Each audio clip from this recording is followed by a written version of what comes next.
My God, I hate trucks. President Duterte is set to sign the 2019 National Budget Bill on Monday. Presidential spokesperson Salvador Panelo confirms the ceremonial signing of the delayed General Appropriations Act is already on the president's calendar. The enactment of the 3.76 trillion peso budget has been pushed back because of an impasse between the Senate and the House of Representatives. This stemmed from allegations of pork insertions.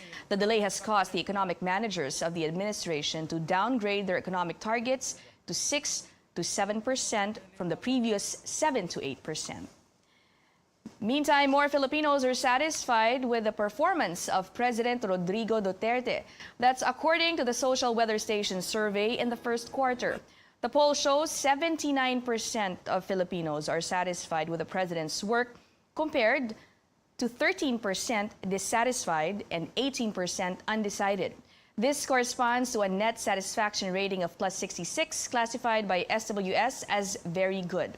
This is up by 6 points from Mr. Duterte's plus 60 in December, also considered very good. It also ties the president's personal high set back in June 2017. Panahon na para magkaroon ng mga barkong pandigma at missile ang Pilipinas. Ito'y ayon kay Foreign Affairs Secretary Teddy Boy Locsin. Sabi ng kalihim, tigilan na ang pag-angal sa mga kalamidad at tutukan na dapat ang national defense. Sagot ito ni Locsin sa isang netizen na nagsabing sana makasali ang Philippine Navy sa Rim of the Pacific o RIMPAC event ngayong taon. Ang RIMPAC ay ang pinakamalaking international maritime warfare exercise sa buong mundo na dinadaluhan ng iba't ibang bansa. Alamin natin kung saan nangangampanya mga senatorial candidates sa mga kandidato ng hugpong ng pagbabago. Sa Agusan del Sur at Compostela Valley ang kanilang pupuntahan. Inaasahang sasamahan sila ni presidential daughter at Mayor Sara Duterte. Bibisita naman ang kandidato ng 8 diretsyo sa Iloilo, kasama nila sa panunuyo ng mga botante si Vice President Leni Robredo. Mangangampanya rin si Senador Nancy Binay sa Iloilo. Pareho namang mag-iikot sa Batangas sina dating Interior Secretary Mar Rojas at human rights lawyer na si Chel Diokno. Ang re-electionist senator na si Bam Aquino nasa Albay ngayong araw. Sa Iligan ang kampanya ni dating Senador Sergio Osmeña. Si dating Senate President Juan Ponce Enrile naman sa Davao City mag-iikot. May motorcade si dating Senador Lito Lapid sa ilang syudad sa Mindanao. Gustong sumunod sa yapak ni People's Champ Manny Pacquiao ang kanyang panganay na anak na si Jim Well. Sa video na pinost ni Pacman sa social media, makikita ang training session ni Jim Well kasama ang 8th Division World Champion. Ang tawag niya sa anak, quote, the future. Ang postura ni Jim Well tila susunod sa pabansang kamao. Sa hiwalay na Facebook post, sinabi naman ang asawa ni Pacquiao na si Jinky, naiyak raw siya habang pinapanood ang kanyang mag-ama na nagsasanay mag-boxing. At yan ang kabuuan ng balitaan ngayong Miyerkules, April 10, 2019. Ako po si Pinky Webb. Hanggang bukas, magandang tanghali.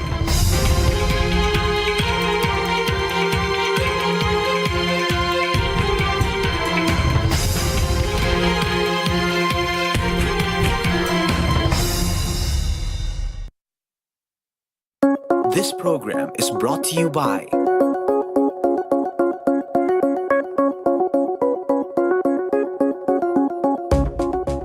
Life on the Main. Filipino and American troops hold joint drills in Tarlac as part of the annual Balikatan exercises. This year, the two forces are putting their interoperability to test in a war zone scenario. While both forces insist the trainings do not aim to target any specific aggressor, the U.S. military confirms its assault ship is holding drills in the South China Sea. Our David Santos tells us more. In this short video clip, USS Wasp, an amphibious assault ship, is seen sailing alongside BRP Ramon Alcaraz and BRP Tarlac of the Philippine Navy. In a joint statement, the U.S. and Philippine military say this activity is part of this year's Balikatan exercises. While the drills are held in, quote, international waters of the South China Sea, the U.S. Navy says it does not disclose specific locations of its ships for security reasons. The joint statement is in response to reports USS Wasp was seen near the disputed Scarborough Shoal a feature which China occupies since 2012. The statement insists the Balikatan is now on its 35th iteration and is not related to current events. In Tarlac, the two forces once again put their interoperability to test in a simulated live-fire exercise on Wednesday, the highlight of this year's Balikatan.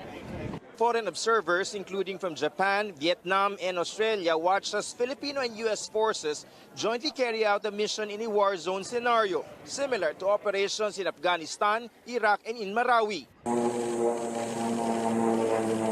The OV-10 Bronco attack plane and FA-50 fighter trainer jets of the Philippine Air Force deliver bombed runs on the enemy target.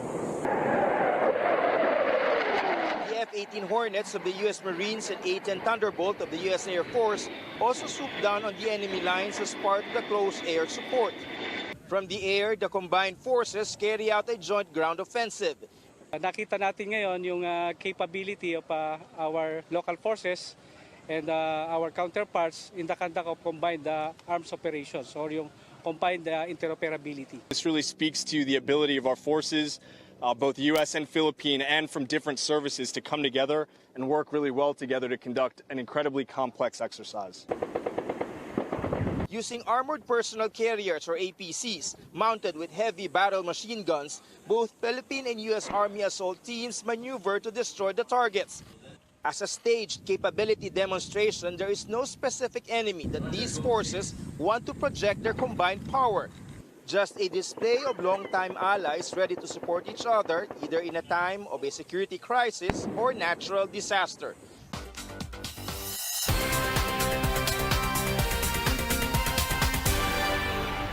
Two persons of interest in the kidnapping of a businessman in Laguna have surfaced, promising authorities they will cooperate in the investigation. The victim was a former anti-crime chief of Tanawan City, Batangas, during the term of assassinated Mayor Antonio Halili. Authorities are still mum on the identity of the suspects, but they say CCTV footage may give hints as to who they are. Our George Cahiles reports.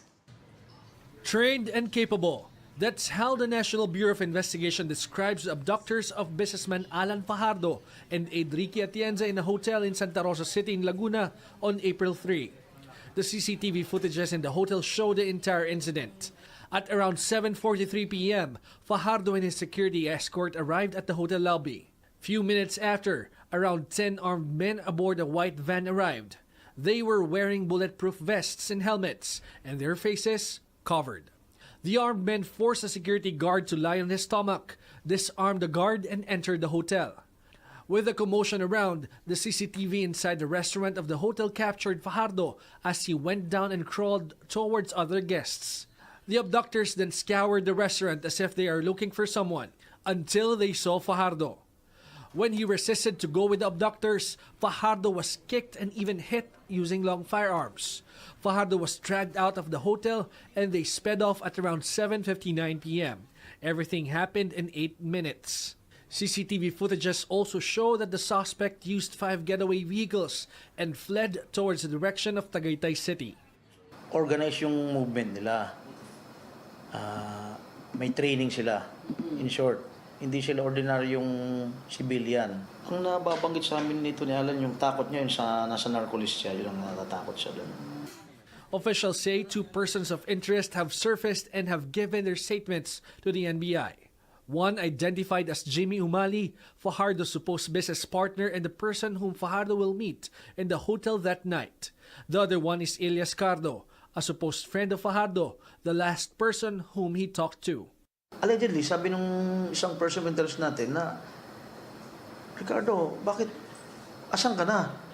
Ninong, on the way na ako. Bakit ang daming pulis dito? So gusto sanang makita yung phone nito ni person of interest, ni Ricardo. To match it with the CCTV time. Unfortunately, sa nervous na ron, nabura niya. Of course, I am not buying it. Weeks prior to the incident, Fajardo voluntarily went to the NBI to submit himself for investigation. This after he was allegedly named as part of the narco list of the Region 4A police. I think we should prioritize the fact that, he has offended a lot of policemen, a lot of police officers. And in fact, there are still pending cases against certain police officials filed by Mr. Fajardo with the Ombudsman. Ferdinand Topacio, the lawyer of the Fajardo, say the family is still receiving threats after the incident. The family and friends of the victim raised a reward money of 2 million pesos for anyone who may give information about the whereabouts of Fajardo and his kidnappers. The primordial concern at this time, aside from the investigation, is the safety of the family of Mr. Fajardo. CNN Philippines tried to reach Laguna Police, but they did not respond to our request for an interview. Meantime, the NBI will continue its investigation and promised that they will get to the bottom of the case. George Kailes, CNN Philippines.